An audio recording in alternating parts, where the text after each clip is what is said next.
Ah, la fiscalité des cryptos en France. C'est un sujet qui peut vite donner des maux de tête, on est d'accord. Les règles bougent tout le temps, le langage est super technique. Bref, on peut vite se sentir un peu largué. Mais, bonne nouvelle, on est là pour ça. On va décortiquer tout ça ensemble, tranquillement, pour que tout devienne limpide. C'est sûr que voir ces cryptos prendre de la valeur, ça fait plaisir. Mais il y a quelqu'un d'autre qui regarde ça de près. Eh oui, le fisc. Du coup, comprendre comment ça marche, c'est pas juste une bonne idée, c'est carrément indispensable si on veut éviter les mauvaises surprises. Et on va voir qu'en fait, une fois qu'on a les bonnes infos, ce n'est pas si sorcier. Alors, voilà le programme. On va commencer par le contexte général, ce fameux casse-tête. Ensuite, la grande question, est-on un investisseur occasionnel, habituel ou carrément pro? Après ça, on verra les 3 régimes d'imposition qui en découlent. On enchaînera sur le moment crucial, quand est-ce qu'on est imposé? Et pour finir, un petit guide pratique pour faire sa déclaration dans les règles. C'est parti! Bon, alors, pourquoi est-ce si compliqué, cette histoire d'impôts et de crypto? Eh bien, le truc, c'est qu'il n'y a pas encore de loi fiscale faite spécifiquement pour les cryptoactifs. Du coup, qu'est-ce qu'on fait? On prend les règles fiscales qui existent, déjà, les règles générales, et on essaye de les appliquer aux cryptos. Et c'est justement ça, cette adaptation, qui rend les choses un peu floues et complexes. Voilà, on arrive au cœur du réacteur, la toute première question est honnêtement la plus importante qu'il faut se poser. Parce que toute la suite, tout le régime fiscal va dépendre de cette réponse.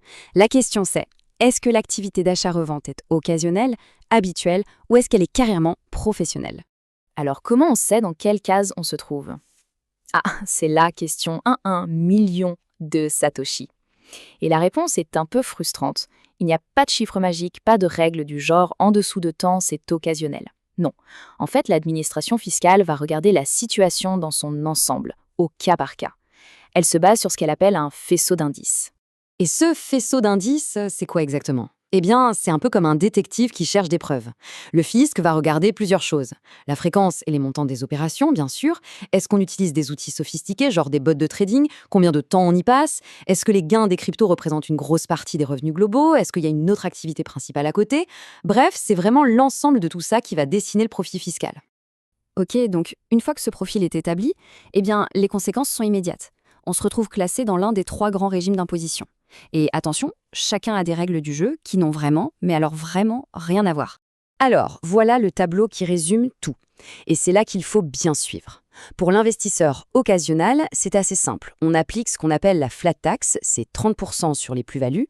Pour l'investisseur habituel, on bascule dans la catégorie des BNC, les bénéfices non commerciaux. Et pour le professionnel, on est en BIC, bénéfices industriels et commerciaux. Mais le point le plus important, la différence qui change tout, elle est là. L'imposition des swaps, c'est-à-dire les échanges de crypto à crypto. Pour l'occasionnel, ce n'est pas imposable, il y a un sursis. Pour les 2 autres, chaque échange est imposable. Et ça, c'est une différence absolument énorme. Juste un petit focus sur cette fameuse flat tax qu'on appelle aussi PFU pour prélèvement forfaitaire unique. C'est simple, c'est un taux de 30% et puis c'est tout. Ça comprend l'impôt sur le revenu à 12,8% et les prélèvements sociaux à 17,2%. C'est vraiment le régime par défaut pour l'investisseur particulier, on va dire. Pour les profils plus actifs, donc en BNC ou BIC, il y a une autre subtilité, cette fois au niveau de la compta. En BNC, c'est ce qu'on appelle une comptabilité de caisse. C'est simple. On note ce qui rentre et ce qui sort. Point. En BIC, par contre, ça se corse un peu. C'est une comptabilité d'engagement. Là, on doit enregistrer une vente ou une dépense dès qu'elle est décidée, même si l'argent n'a pas encore bougé. C'est beaucoup plus lourd à gérer. Allez, on passe à un autre concept super important, le fait générateur d'impôts. Ça a l'air compliqué comme ça, mais en fait, c'est juste le nom qu'on donne à l'événement qui déclenche l'impôt. C'est le moment précis où une plus-value qui était juste sur le papier devient réelle et donc taxable. Et ça nous amène à la question que tout le monde se pose. Concrètement, à quel moment les gains deviennent imposables? Est-ce quand on achète, quand on échange une crypto contre une autre, ou c'est seulement quand on revient en euros? Eh bien la réponse, on l'a un peu deviné tout à l'heure, ça dépend complètement du profil.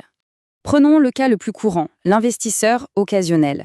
Imaginons le parcours. Étape 1, on achète du Bitcoin. Là, rien à déclarer, pas d'impôt. Étape 2, on échange ce Bitcoin contre de l'Ether. Là encore, rien. C'est ce qu'on appelle le sursis d'imposition. Le fisc fait comme s'il ne s'était rien passé. C'est à l'étape 3 que tout se joue. On vend l'Ether pour des euros. Et là, bim, c'est le fait générateur. C'est à ce moment précis qu'on doit calculer la plus-value réalisée.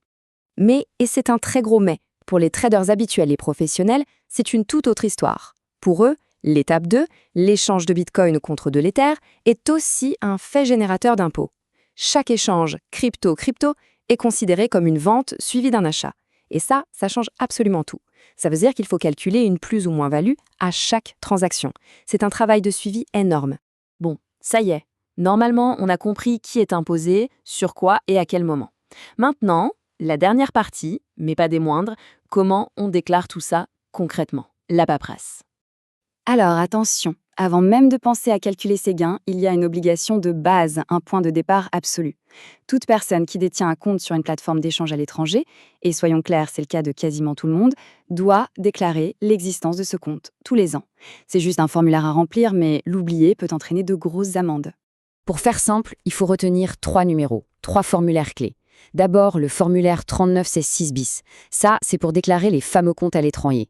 Ensuite, le 2086. C'est l'annexe où on va détailler tout le calcul de la plus-value globale de l'année. Et enfin, le formulaire 2042C, la déclaration de revenus complémentaires, où on reporte le résultat final. Avec ces trois-là, on a la base pour une déclaration carrée. Et on finit avec une petite question pour l'avenir. On entend beaucoup parler de MiCA, la nouvelle grande réglementation européenne sur les cryptos. On pourrait se dire, super, ça va enfin simplifier les choses. Mais est-ce que ça va vraiment simplifier la fiscalité ? Rien n'est moins sûr. En fait, en créant de nouvelles catégories d'actifs, MiCA pourrait bien au contraire ajouter de nouvelles complexités. Bref, le feuilleton de la fiscalité crypto, on dirait bien qu'il n'est pas prêt de se terminer.